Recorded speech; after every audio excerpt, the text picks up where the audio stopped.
Well, let's talk about friendships for a minute. Here's how you know if someone's your friend.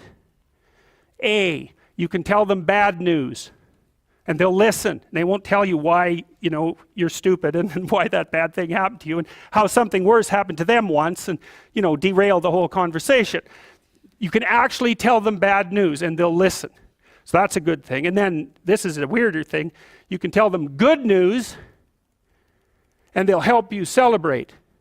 And that's a really good way of deciding who you should have around you, because if you have someone around you, something good happens to you and you're kind of afraid to even admit it because, God, something good happened to you, it's like, you let that be known and it'll certainly be taken away.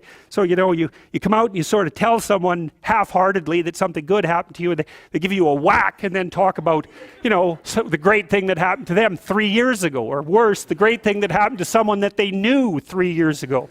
It's like, go away from that person. They're not helpful to you, and they're not helpful to themselves either. And so you want to surround yourself, you got to think about this. You got to surround yourself with people who want the best for the best part of you. You can hang around with weasels and losers that are trying to pull you down to justify the fact that they're spiraling downhill as well. And the upside of that is you don't have to have any responsibility and you can all whine about how wretched life is, so that's pretty attractive.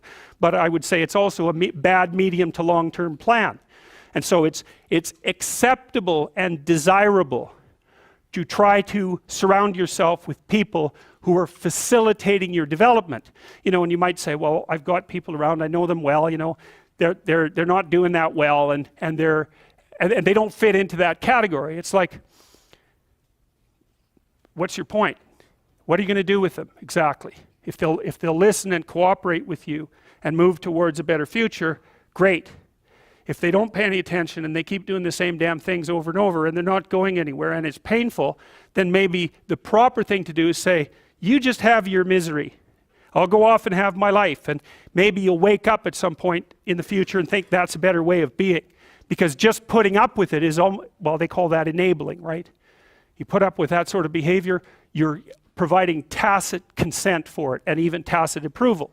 It's like, it's a bad idea. You have, I would say, both the right and the responsibility to surround yourself with people who are good for the best part of you.